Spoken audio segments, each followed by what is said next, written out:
I have been a high school principal, a camp director, a school counselor, and a therapist for, I don't know, 23 or 4 years.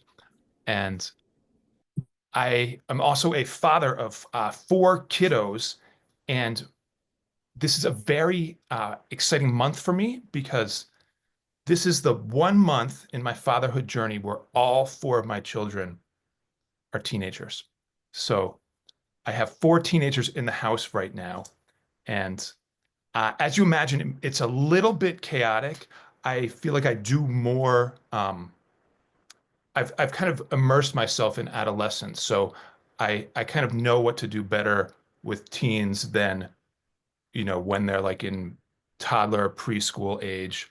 Um, I do a lot of work with tweens, adolescents, young adults, families, but 14s is definitely a little chaotic. For example, uh, today, just as I was like trying to achieve serenity before starting this presentation, I got a text message from my 13-year-old saying that he had lost his retainer at school. It was gone forever. And then he went into all this sort of like negative self-judgment stuff about it.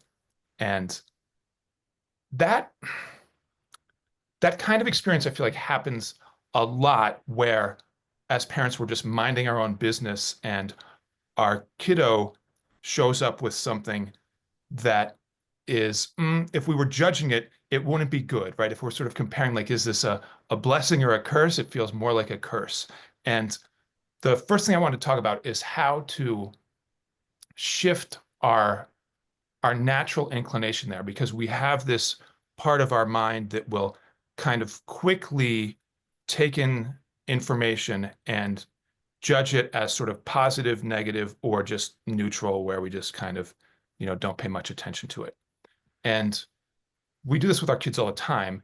If we can manage to get beyond that judgment to seeing any kind of interaction as an opportunity to connect, I think that's a really useful frame shift in terms of the interaction that we're wanting to have with our kids. Because if we're thinking about connection, we have a lot of different options and opportunities. If we're judging whether it's kind of good or bad, positive or negative, if we judge it negative, we're just kind of in a more limited space in terms of the kinds of um, options that our brain will come up with. Because often when we judge it negatively, we get a little bit of fight or flight energy, and that's kind of um, limiting our brain's ability to think creatively and to think in a way that builds connection. Speaking of connection, I noticed with my dog that I greet my dog better than I greet my kids, unless I'm being very intentional about it. So when I see my dog, I'm really good at verbally and non-verbally just communicating that I am so psyched to see you. And it's like, yay, what a happy moment. And the dog is doing that too, right? Just like a toddler would do, but not like my teens so much. But when my teenagers typically get into the house, if I'm not being intentional, if I'm not on my game, I show up with a list of like, oh, hey, here's your chores today. Have you done your homework? Here's the screen time boundaries. Do you know about your soccer practice? Or, whatever. I'm basically like downloading the things I'm worried about onto their brain that's like tired after school, and unintentionally sort of sending this message that I'm the person that's going to bring more stress into your world by like shoving your face into the things that are stressful, that I'm worried about, that are going to add to your burden. And I realized that it's kind of unfair that I don't greet them at least as nice as I greet my dog. So I've been working on that one quite a bit. And this brings me to the larger piece of what I wanted to talk about. I'm going to put this in the chat, which is just a quick, um, very brief summary of the uh, attachment and communication styles that we can have as parents. In fact, it just names them. There's not even a summary, but it's a framework that we can think about when we're trying to be intentional about how we connect with our kids. And the communication styles I want to get into first, because I think we all know that like having this sort of warm, open, accepting energy when we're connecting with our kids or when they're coming to us with some kind of concern, that's the way to go, right? That creates secure attachment, and that's an assertive communication style. We're open, we're able to accept whatever emotions they're showing up with, and we want to be able to connect and guide them through distress and help soothe them. And as a parent of four teenagers, I've noticed that soothing was much easier when they were toddlers, right? We can pick them up, we can just kind of comfort them physically. They'll get calm. We can just feel it in their bodies that they're like, feeling good and calm and nurtured by the connection. When our kids get a little older, by the time they're in middle school and high school and beyond, it's much harder to actually nurture and soothe and nourish and like kind of fuel their tank. Oftentimes, what we do as parents ends up being the opposite. So, starting there, if we're trying to figure out like how do we grow this connection with our kids, starting with that idea of how do I fuel their tank? Instead of steering their ship so much, how can I make them feel better from the interaction? I had a dad once say, I pay for their school. What more fuel could they need? And that's not really the point, right? It's not so much about, just the way we think as grown-ups around, oh, I've done all these responsible things to make a functional future for them. It's much more about the in the moment energy. And that comes through being willing to pause, get off our phone, make some good eye contact, ask them some open-ended questions. Um, the other communication attachment styles I'll get into briefly before I finish up and pass along to you, Anna, but the um, the passive communication style is where we tend to just be trying to keep the peace or be sort of minimizing our like effort. It often comes when we're overwhelmed as parents, and it often leads to an avoidant attachment style where we're just kind of orbiting around each other and not investing much in the relationship. It's kind of a problem-based moment where we end up interacting. And when those issues come up as parents, we tend to like try to back down and figure out how to like, resolve it as quickly as possible and get back to whatever it is that is stressing us out or that we're focused on. Um, Passive is also a knee-jerk response when we're on our phone too much. We just kind of aren't really paying attention, and they get that feeling. Apparently, like two-thirds of kids by elementary school say that they feel like their parents often aren't paying enough attention to them, and most of the time they blame that on phones. So it affects us as parents just as much as it affects our kids. The aggressive style of communication is the idea of like we want to be right and make sure that we get our way, and if an issue comes up, we're sort of in problem-solving mode. We're telling them what to do, and we want compliance and obedience. And that can bring up some anxiety. It can certainly make our kids in their attachment style want to avoid us as well. And it often doesn't leave space for us to communicate something that I think is really important as parents, which is that we're human too. We make mistakes too. If we have this kind of like aggressive, I'm always right communication energy, then we feel like it's going to be sort of a threat to our authority if we admit that we're wrong. But I want to encourage people that that's actually something that can be very um, helpful as a modeling tool for our kids. They feel more secure when they see us being able to like shift and apologize or admit that we're wrong. And it gives them a model of how to do that themselves instead of just getting kind of stuck in whatever sort of like heat of the moment energy there is and really sort of getting stubborn and not being able to shift our ways.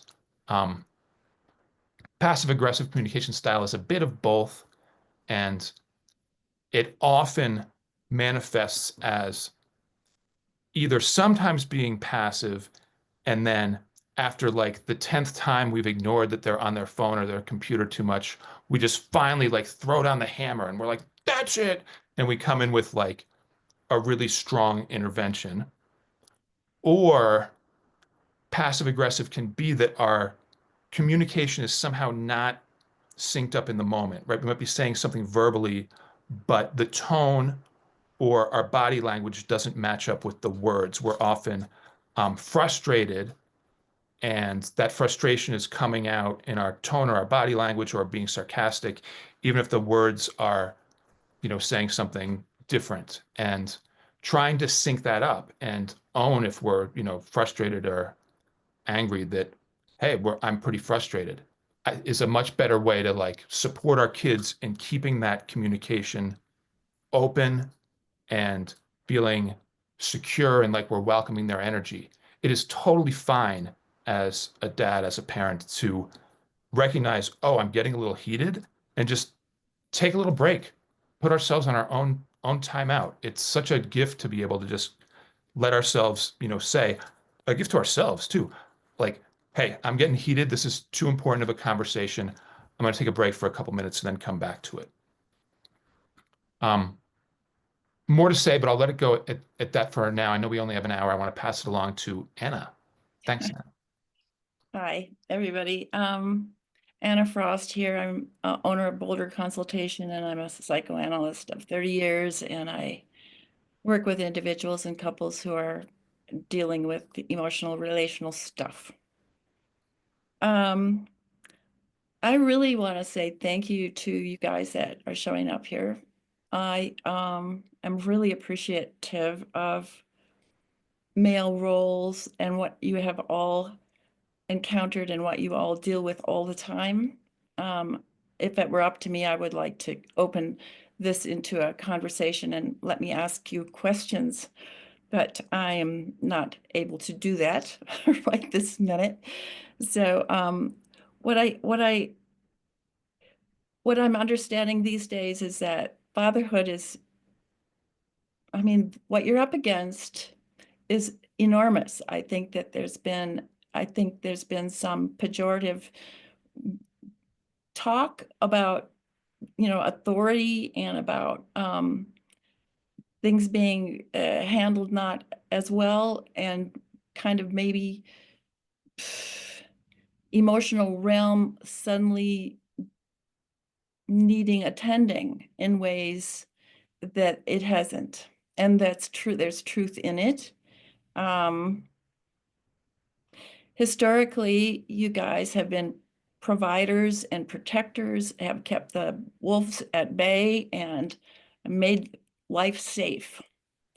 Uh, we were relegated to have children back in the day for most most centuries, and so that was needed to protect the species. So we needed the strong arms and the caring that kept us alive. But we don't need that in the same way. Now we need that to be transformed into a frame that is more psychological, where we can, and you guys are doing this, holding it the course, right? Keeping things steady in the face of all that is coming our direction. So yeah, how do you do that? And Dan was talking about the how of it. Like, how do you be with your children? How do you have time to be with your children when you also are providing so much in so many ways for everybody? So where is there room for you? Where is there room for your wife? Where is there room for your partner or your family system? So how can you split this pie and do it in a way that is relaxed and reliable and makes sense for you? So if you can do this for yourself, then you can grant this to your whole family. but it's not easy because the pie is, not as big always as it needs to be. That's kind of my thrust here, but I'm just kind of talking about the difficulty of being a male in our culture. And I appreciate this more than ever because personally I lost my husband, and so I know what it's like to feel taken care of. And all of these things that I assumed that I could rely on, that kind of steadiness, that kind of support that you can be there to talk with, right? That's gone. So I get to notice all that had been. And it was a lot. And so I come here really sort of, you know, thankfully to see other guys out there trying to do well in the world with their families and with their children. So that's enough of me for the minute, but I would love to have a conversation. I'm done. All right, Erica, I think you're up.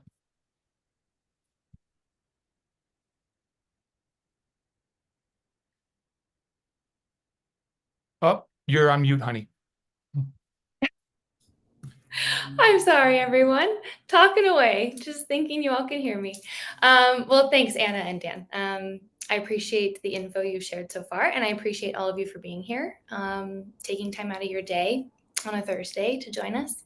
My name is Erica Visor. I am an LPC and a LAC, so I'm a counselor, an addiction counselor with some extensive trauma training, and I work from an attachment standpoint, which Dan gave us a little nice intro about, and I will talk more about.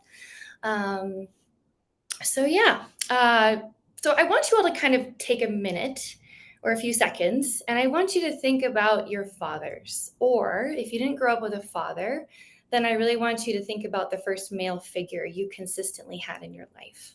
What do you remember about your interactions with your father or this male figure? How did he speak to you? Did he provide comfort to you? What comes to your mind when you think about your relationship with him? So maybe keep your answers to yourself, or you can share them in the chat. But I encourage you to kind of keep them in your periphery as we continue our lecture today. Okay. Um, so, how we show up for our kids matters, whether they're little or they're full blown adults, right? I feel like there's inherent understanding of a mother's role in this sense. But since today is for the fathers and father figures, their unique position in the family structure and in their relationships with children will continue to be our central focus. So, as we've kind of already divulged, fathers hold a really special place in the eyes and hearts of their children. There's a uniqueness about a father's presence in a child's life. They're perhaps the first other figure that a child learns to gain informational input from that is separate from their mother. So, therefore, fathers hold this immense amount of importance as their child or children learn about themselves through their interactions with their father. So, in other terms, I think we can think about this as a father is the first like stranger that a child seeks approval and acceptance from. And this connection has the power to influence how a child develops their sense of self over time. So, I primarily work with men in my practice, and something that frequently gets worked on for many of my clients is the remembering, the re experiencing, and the healing that needs to happen around their attachments with their fathers. So I know Dan gave a little intro. I'm going to go into it in a little more detail. Attachment is a key concept in understanding the importance of a father's role. So for some of you, you might be hearing that word for the first time today. Um, the concept simply explains that early emotional bonds between infants and their primary caregivers shape the kids' social and emotional development and influences the rest of the relationships they have throughout their lives. So all infants are born with an innate need to form close emotional attachments, which provides them with a sense of security and safety. And I think we can kind of boil this down to a function of survival. So think about it as, if I can remain close with my caregiver or caregivers, then I can stay alive. It's incredibly powerful and incredibly motivating function of the human experience, and most all of us have it. So generally speaking, and this is like more of a brief overview, but there are secure and insecure attachment types. A secure attachment means the child's connection with their caregiver or caregivers reinforces like the good in the child, their capabilities, their confidence, as well as the trust in their caregivers and therefore the wider world around them. People with secure attachment styles tend to speak up for their needs in future relationships. They tend to better understand their own boundaries and emotional states, as well as generally develop a more positive sense of self. On the other hand, an insecure attachment means the child develops difficulties with trust, intimacy, emotion regulation, and this often stems from inconsistent or unavailable caregiving in childhood. So people with insecure attachment styles tend to experience difficulties forming those close relationships, which are vital to our survival. And they may exhibit lowered self-esteem, and they generally may experience upset, confusion, or rigidity in forming boundaries. Also, something we tend to see, blanket statement here, is a pattern of anxiousness or avoidance in their future relationships if they're coming from an insecure standpoint. So, knowing what you know now about the importance of attachment, how do you think you attached or didn't attach with your own father or father figure? This may be a really helpful question to reflect on when you think about how you or your partner or someone close to you fathers their own children. We significantly increase the odds of creating a securely attached child when a father is able to shift towards a present, attentive, and emotionally warm standpoint with their child. So, this type of fathering can provide children with necessary opportunities to learn how good they are, how worthy they are, how valued and necessary they are. So, all that good self esteem stuff. Our sense of identity as people is formed through these interactions with our fathers. Children, as we know, are sponges, but this sponge-like ability of theirs goes beyond just parroting what they hear or see others doing. It really goes much deeper than that. A child is constantly taking in information about how their father or father figure interacts with them so that they can begin to better understand themselves. So, what do I mean by what do they absorb? So, the type of information that kids absorb during their interactions with their fathers can include facial expressions, eye contact or lack thereof, emotional attentiveness, and maybe interest from their father in what they're trying to tell them or show them, their tone of voice, physical posturing, and more. Um, so, uh, let's see here. So, I want to maybe talk about gender differences for a minute. And this is, again, very broad. And, we're kind of looking at gender from the socially constructed roles that we've given them, right? So, a father's relationship with their daughter matters in the way of emotional security and trust in others, as well as the development of the daughter's sense of worth and value in her future relationships. So, when daughters grow up with a father who embodies the characteristics of a father who's able to reflect back what's good and worthy about their daughter, she grows up to typically feel a sense of importance and, on the whole, can be more capable of choosing people in her life that will reinforce her sense of value and worth as a person. She'll also kind of know when people aren't treating her well, and will know maybe more of what to do with that. A father's relationship with their son matters in the way of development of identity and self. So, a large impact on a son's sense of who they are happens when a father is able to model their own personality characteristics, how they handle conflict, how they engage with others around them, and how they display emotional depth. So, sons perhaps need guidance on how to be from their fathers.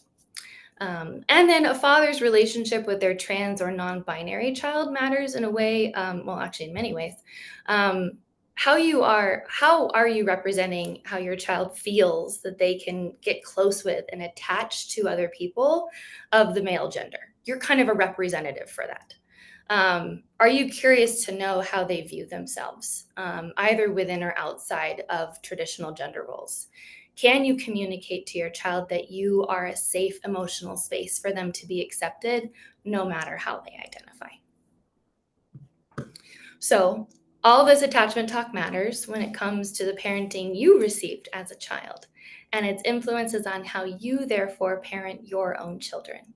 Did you have a warm, emotionally available, receptive, physically accessible, and interested father? Was your father maybe not that? Was he around less? Did he have limited or aggressive displays of emotion? Did he feel inaccessible to you?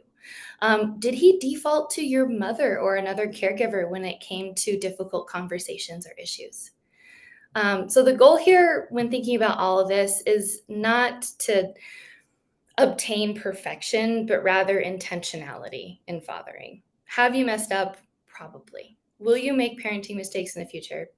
Absolutely. And that's okay. What matters most in a father's relationship with their child when we mess up is how they attempt to repair, how they attempt to listen to and learn about how they impacted their child in this disagreement. How they make efforts to take accountability, apologize, and promise to be more aware and sensitive to their child in the future. So, kind of to wrap up, what am I kind of getting at here with all this? I had asked you all to think about your personal interactions and connections with your father or father figure. How did those interactions impact you?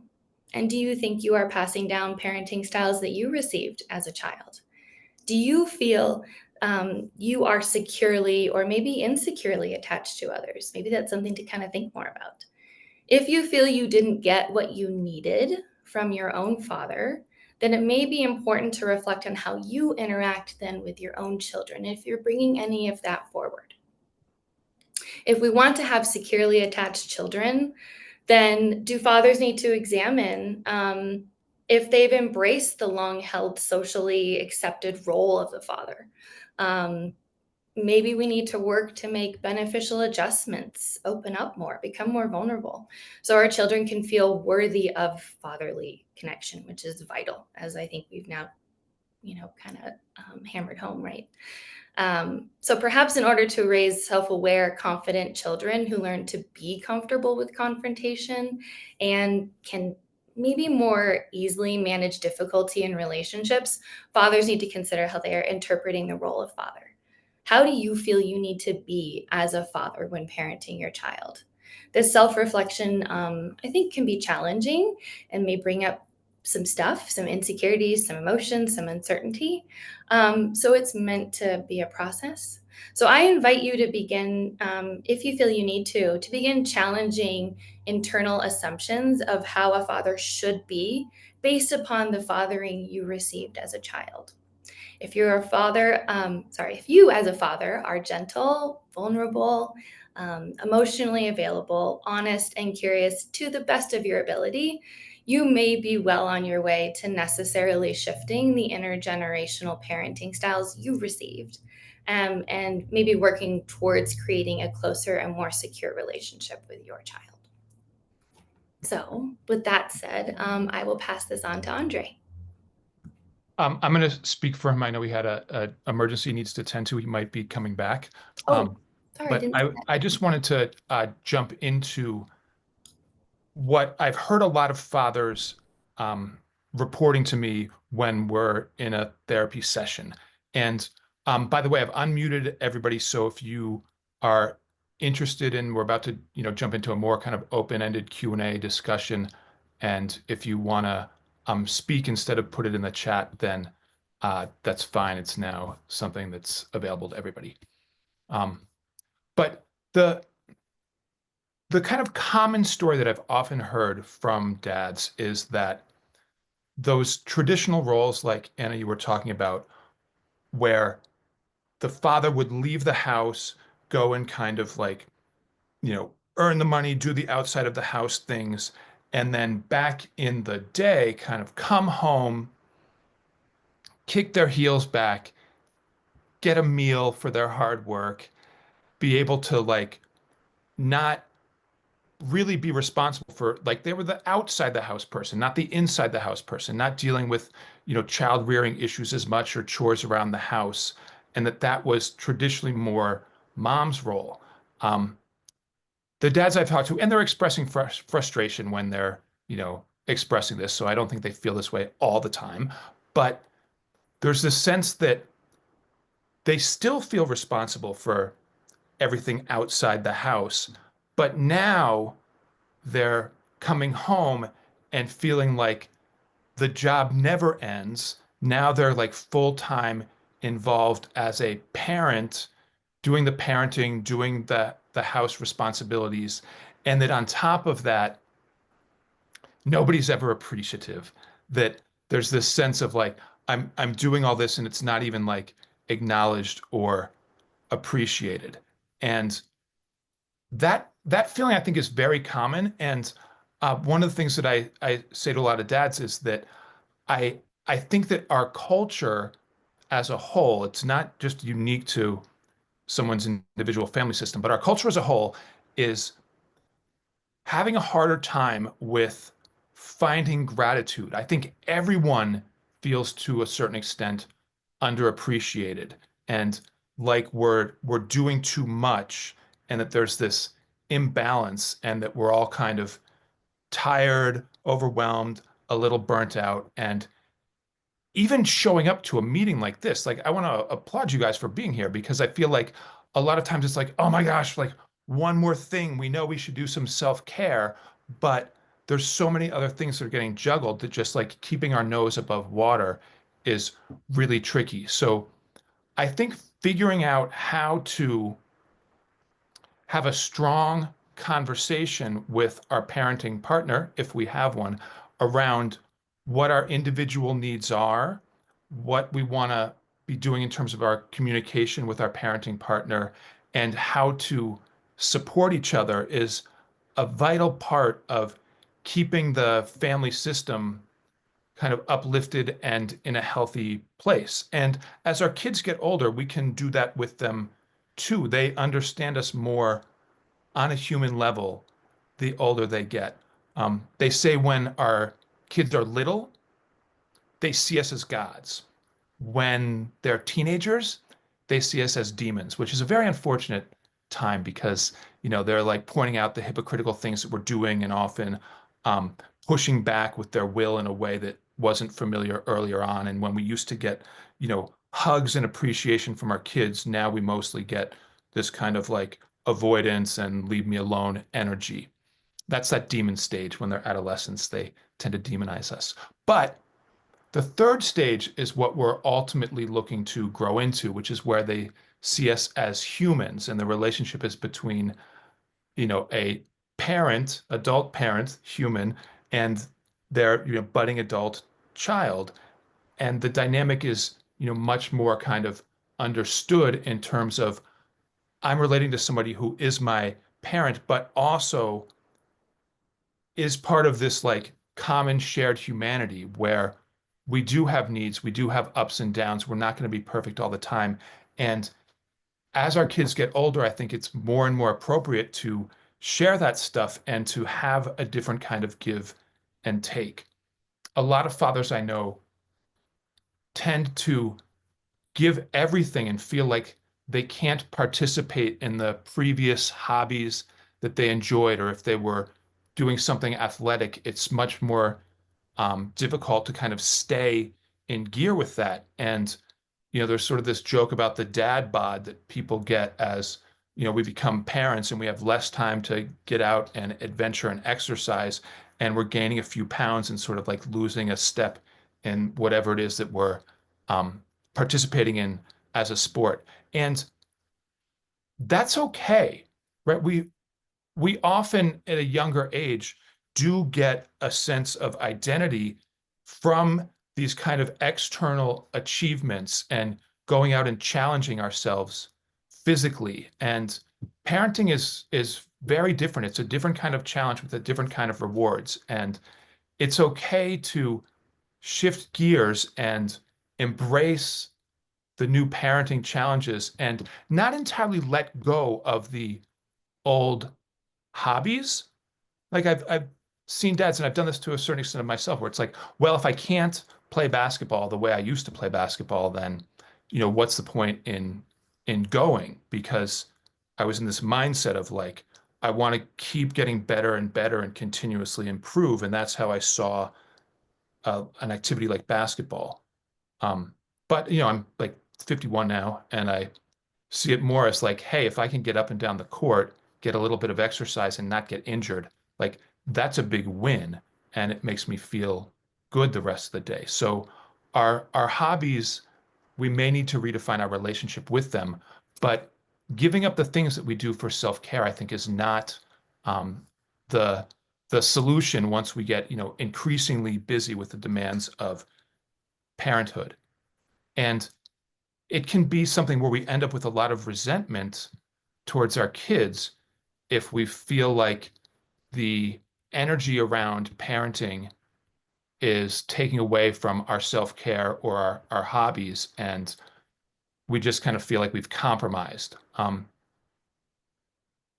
We do compromise, but we don't have to give it up entirely. And there's so many um, fruits of the fatherhood journey that if we can be intentional about looking for those positive things, about connecting with our kids, about setting goals that grow our capacity as a father and our connection with our kids and helping our kids grow, that kind of stuff has its own payoff. And it's different than the ways that we were fueled at a younger age.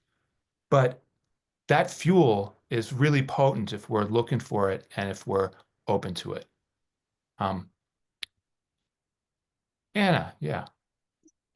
Yeah, I mean, I think that the roles are really shifting for men. I think that the traditional role that we also need and we still need parts of need to be attended differently. Um, the historically, you guys, there was this uh emphasis on power and stoicism and money, and that really doesn't match what the values are now, which have become more about emotional expression and vulnerability and relational intelligence. That's more valued now, but that's not your training. That's not what you were raised to do. So if that's a new value, then you guys, that's it's otherness and it's not easy. And so there's no clear way to proceed. But one of the things I've come up to see is that there's kind of a new kind of masculinity that incorporates that as well. And I don't want to say that we don't want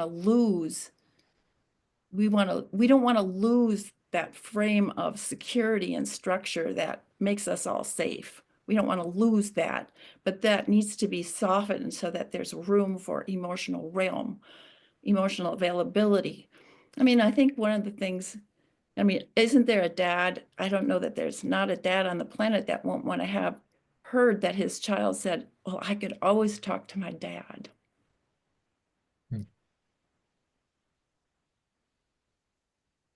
So you guys are awesome, and I applaud you for coming here and talking about this stuff.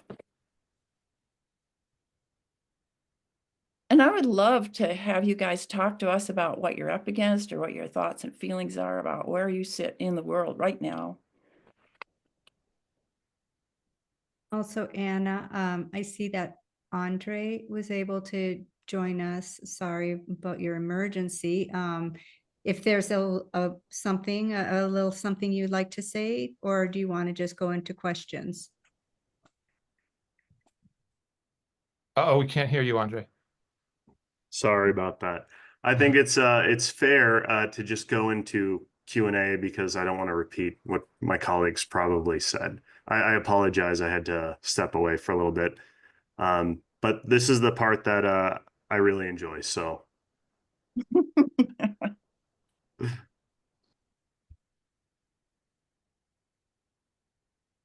I mean, what I was gonna bring in to the table was kind of like the struggles of fatherhood. Kind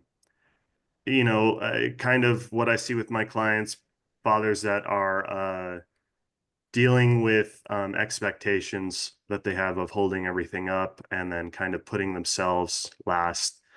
I often see that we struggle fighting against a bunch of narratives of how we should show up. We struggle with emotional regulation as a result. We have frustration, um, and we don't communicate well. At least I didn't. And I'm a therapist, and that's me as a father, you know. So that made me think, if this is happening with me, and I'm a pretty new father. My daughter is 3 years old. If this is happening with me, and I see some of my clients dealing with this, I wonder what kind of struggles are out there, and I wonder how we can open up a dialogue about struggles that fathers are facing. So I'm wondering if anyone has a question. The meeting will not allow You all are taught not to speak, you know. Yes. I think Jeremy would like to talk. It says he's stuck on mute. I Someone think allowed he, me off mute now. Yeah. Hey, I typed my question there in in the chat, but I think we're all here because we want to be in the assertive and we want to be in the secure attachment style, right? And I really struggle with staying in those lanes and always looking for just methods or strategies or tactics in order to stay in those lanes. I think, like you just said, Andre, like uh, definitely as my kids have become teenagers, my temper has gotten shorter. Yes. And so I'm losing that. Like I feel like I had that when they were young, and I'm starting to lose it. Dan, I think you alluded to that a little bit as well. So what kind of strategies or tactics do you guys see that help people with that? I mean, it's well and good to say we all want to be there because that's why we're here. But Yeah. what do we do to actually get there? Yeah. I can share my own journey with that. There was a time when I realized that of the last 10 or 15 years, the top 10 times that I had been most angry were all in the last 6 months. And this was when my kids were a little bit younger. There was just a sort of endless juggling, and I just really didn't like how angry I was and who I was sort of becoming, and that was like playing out with my kids. And the the thing that I really believe in is that if we have an intention and we know what we want to practice, we can grow these skills. And for me, the starting point was I'm going to recognize when I'm getting triggered and exit and wait. So what I would do is I would notice like, I'm getting heated up, and I would make it a point just to like find a way out of the space and go and regroup. I would just go up to the bathroom, splash some water in my face, just kind of look at myself and be like, all right, you got this. I might listen to a little bit of music that I knew would put me in a better space.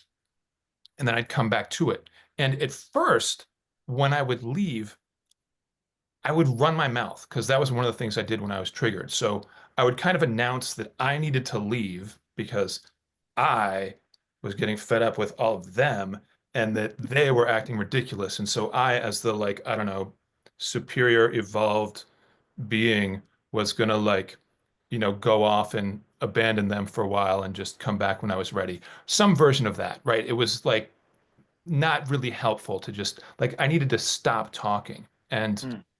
after a couple months, I realized I could just like mid conversation be like, "Oh, I gotta go to the bathroom," and I would just run off. And it was so simple, but it was like freeing as a method of just like exiting, allowing my nervous system to kind of calm down and get back in touch with my intentions. Because once we're escalated, that fight or flight energy is starving our brain of blood and oxygen because it's deploying it for our arms and legs. So our ability to problem solve, our ability to communicate, our ability to connect and empathize is all compromised at that time. And so the content of what we're thinking and saying is coming from this starved brain. And we see this when we're like sufficiently triggered or somebody else is sufficiently triggered. And this happens all the time in families or in like road rage situations where we get really escalated and then we're saying and doing things that we would never do or expect of ourselves when we're calm. So for me, the first step was really like dialing in a habit of keeping in tune with like how escalated I am and having a practice of getting away and settling down.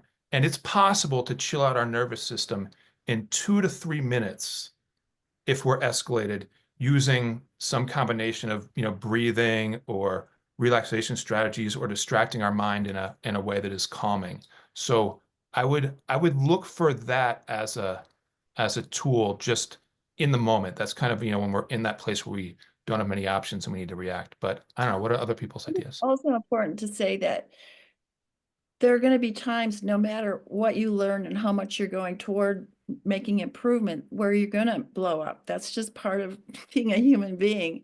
But the task is to be available to repair so that you can come back and assess and be able to talk with or apologize or make sense of, not with a lot of explaining, but just, like, this was a thing.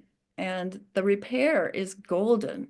That is showing how to move in and out of difficult spaces. And the kids are going to have difficult spaces in their lives. So you're you're creating a model as you inhabit this, as you work towards this. This is what they will learn. Right. When I think about emotional regulation for fathers around teens and how to not take things personally, I think about, I'll use myself as a reference here. Two things. One of the things is I do a lot of research around relationships, and one thing I noticed that consistently through research is that men typically leave relationships because they don't feel respected. That's the number one reason, apparently, a man leaves a relationship, according to research, at least the research I've seen. And I thought about this in terms of how I interact with everyone in my life. Is respect really the most important thing to me? Yeah, I get really offended when I feel like I'm not being respected. And who disrespects me the most? My 3-year-old daughter. She says no to everything. She won't agree with anything. I can give her the world and she'll still want something else. And so I find myself getting frustrated because I'm thinking about her actions through how I would do things. I'm not understanding where she's at developmentally. And in her psyche, she wants something she can't articulate. So sometimes she's going to push back, not because not because it makes sense, but because she wants something that I have to offer her. And she wants to push back because she wants me to get down to her level and ask her, "Are you okay?" and hug her. Oftentimes when she's throwing a fit, if I get down to her level and I slow down instead of get frustrated, because I'm like, I've done everything, literally done everything for my daughter. Why is she doing this? Right? It's just so annoying. This is the thought process I have in my head. Instead, I go down and I look at her and I see that she's struggling. I try to get outside of my own perspective because the story I'm writing about why my child is doing what she's doing is damaging myself and her. Does that make sense? Mm-hmm. So as we're getting older, and I'm seeing this with Dan actually quite a bit because his kids are in the teenage phase. Um, Dan, you barter a lot with your kids, and sometimes they don't do what they say they're going to do, or they lie, or all the stuff that we expect from teens. And for a while there, I watched you struggle with this, like how do I go about this? I give him everything he wants, and he still doesn't do his homework. And it's like, well, what is your child missing, right? That he can't focus on homework. How come? I don't think our children want to disrespect us. I don't think that that's their desire, their intention, or I don't think they want to fail, right? So that means that we're not actually figuring out like why these things are happening if we're just responding with aggression or frustration. And kind of to Anna's point, when we respond in that way, we're shutting down dialogue and they're not feeling safe enough to like explore these feelings with us. And most of the time, they don't have the language or the wording. This is why it's really important for parents in general. But since this is a fatherhood presentation, I'll just say fathers to emotionally regulate and ask themselves, what is my story about what they're doing? And does that fit? And even if they are being manipulative, why are they being manipulative? What is it that they think they need? What can we help them through here to help them understand what we see, why we think they need that? Where's the middle ground, right? We live in a hyper competitive society, and in this society, kids have more pressure than ever. We have social media, everyone's comparing each other. We're kind of disconnected, even though we're more connected virtually, but we're kind of disconnected because we're all, like looking at a phone is not the same as talking to someone face to face. And kids need that. They need face to face interaction. And I've realized the more digital we get, the less, like, the more these social skills kind of atrophy. Does that make sense? So I think we need to help. I think we need to help our kids like understand themselves. I think we need to create a ground of safety where it's like you can make a mistake. Please come to me and talk about it. We won't look at punishment. We'll look at like a fix. Like, how do we fix this together? Like, what's something we can come up to together? And I don't know, fathers, what's coming up for you as I'm saying all this? I'm kind of looking at you guys. I'm wondering. There's a couple cool things in the chat. Don was bringing up that, we need to consult with our spouses too. We aren't meant to go it alone as dads. And Matt mentioned, I wonder when stepping out of a situation to regulate myself, how to give the child the right signal that you are not abandoning them in a sense, and that you will be back to continue the conversation and do that repair step. Hmm. Well, does someone want to? I don't want to do all the talking right now. I'm more than happy to keep going. Does someone want to answer one of these? You go. Okay. So we often need to consult with our spouses too. We aren't meant to go at it alone as dads. I think that's 100% true. Um, I think this applies, like what I'm talking about applies to not just our children, but to our spouses. Like oftentimes trying to find a middle ground and understanding why someone's reacting the way they're reacting is important in general. Um, I wonder for me, I find it difficult sometimes to communicate with the mother of my daughter, and I find it difficult to come to a middle ground. I think Dan, how would you answer this? Well, I think something that's important for us as dads is to have these other people that we can share our experiences with, and to just kind of feel vulnerable and Yes. process stuff and work through it.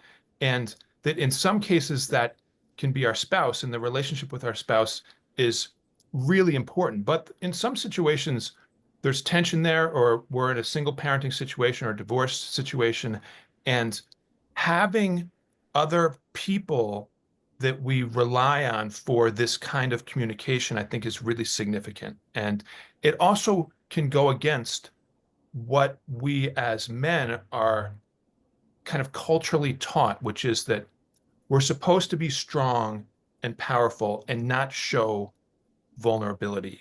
And shout out to both you, Andre, and also Jan Hiddleman, who's on the Zoom, that, these have been two men that I've been able to be vulnerable with and get support when I need it. And that's been such a gift to my family over time. So I would look for that and seek out those people that you actually feel like you can share with. Because as men, I feel like oftentimes we just isolate when we're anxious or depressed or stuck, and just work it out in private, which can be really debilitating. And there's people out there that um, are in your world that I would imagine you can find a way to connect with, and they're going to honor that connection. I feel like a lot of times we just assume that we're going to get treated like we did in high school, and if we show vulnerability, we're going to get teased, and that's not how it's typically played out for me. Yeah. Mhm. I'd like to answer Matt's question, jumping in here. I know we have limited time. I think, can you be honest in exactly that, right? You asked, like, how can I step outside of a conversation to regulate without communicating to my child that I'm abandoning them? Because, you're not in that moment. Maybe you say exactly that or something really similar. Like, this conversation is really important to me. I feel though like I'm maybe getting a bit heated, or whatever kind of verbiage you want to use. I need a minute, but I really want to come back to this so that I can be in the right headspace to continue talking to you, because you are important to me. Um, as somebody who grew up with an angry dad, which I know is kind of like an often that verbiage is used, right? That didn't happen. Oh, that would have been so helpful to have that happen, right? Like, so I think your intention is there, and maybe you just say exactly that. Like, you are important to me. I am not leaving you. I'm coming back. You don't have to signal in any covert way, right? Maybe just that open communication. Anyway, go ahead, Andre. Yeah, I would build off of that and say one of our roles as a parent is to ourselves learn how to emotionally regulate, right? Notice what's going on within ourselves. Uh, we're modeling for our children how to get through conflict. So if we model frustration and like leaving without speaking and maybe not coming back and having no closure, this is what we're modeling for our kids to do in the future and in their future relationships. I think it's really important to, as Erica is saying, kind of, name it to tame it, kind of just saying it. Hey, I'm noticing this is really frustrating. I thought you promised me this wouldn't happen. It's happening. I love you. I'm not leaving. It hurt me. Maybe just naming that you can also be vulnerable, like showing vulnerability. But it's really important for us to learn how to emotionally regulate ourselves if we're gonna get into dialogue with our children, right? And again, it goes back to that story. You're gonna get hit with a feeling when you're frustrated, but what's the story you have? What's the narrative you have about what just happened? Why your child's doing this? And if it's coming at you in a way where, it's hitting your ego or you're feeling disrespected, again, we have to have that framework. We have to hold the frame that these are younger individuals who cannot really think as clearly as we do. And they have a different set of pressure, right? And the most important thing to teach them is not how to, in my opinion, this is just my opinion, is not how to get perfect grades. It's how to get through tough times as a team, how to regulate, how to advocate for yourself, how to find what works for you. So we got to model that as parents. Does that make sense? Does anyone have a question? Stephen's got a great question here. Boy, I know we're at Excuse time, me so one people gotta. minute, Dan, excuse me. I just want to recognize that it is 1 o'clock. But if you're able to stay on and people would like to stay on, that's fine. But I just wanted to check in with everybody before you go to Stephen's question. Yeah, Is that good with everybody? I'm gonna have to jump off in 2 or 3 minutes here, but Okay. I really appreciate the conversation, and all of us presenters are on Boulder Psychological Services. Feel free to email for other questions or thoughts, and we've got more talks coming. So uh, thanks for participating.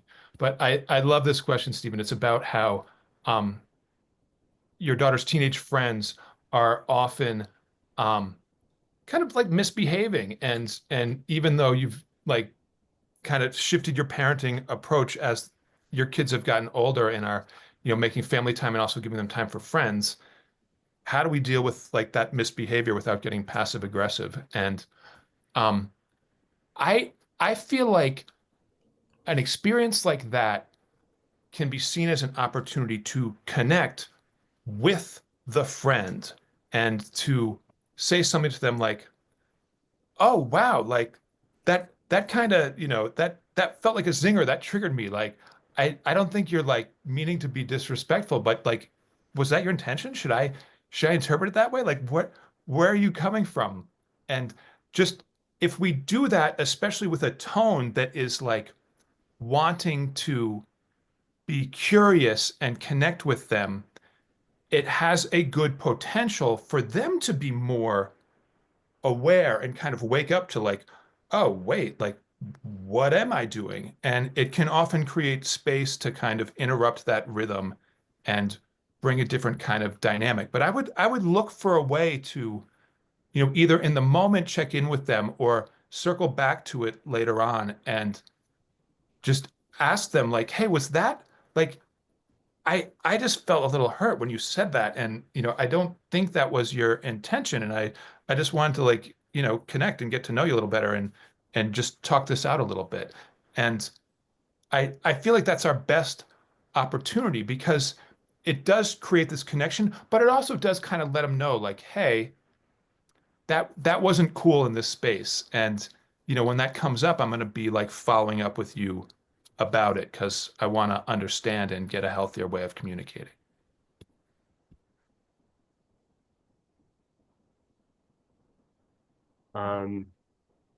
Well, Steve, I'm looking at your question, Stephen, and I'm grateful. So sometimes even to join our activities, how do I not become passive aggressive when the friends don't behave the way I expect my daughters and being present and grateful? It's a good question. Like now we're talking about other parents' kids. How do we expect not to become passive aggressive? Um, I don't know. Like that's a my daughter's 3. I haven't gone through that one yet. Anyone have something to add to that, to what Dan said? I imagine again going back to the like, what's what am I like? What is my idea about what they're doing? How am I making this personal? It seems disrespectful, or maybe I'm afraid that my children are going to copy those behaviors, right? Maybe there's something to be said afterwards, right? We don't a part of leading is as a parent is kind of waiting for a right time to have a conversation about something too. It's not always right when something's happening, right? We can always take time to note something and during that time kind of understand why we feel frustrated about what we're experiencing, what we're witnessing. And maybe just open a dialogue. What do you think about the way X and X dressed? I didn't I thought it was a little bit inappropriate. What do you think? Oh, you didn't think it was inappropriate. Why? Is this what they do at school? That kind of stuff. Kind of just, again, I really think co-creating with your kids is the most important thing here.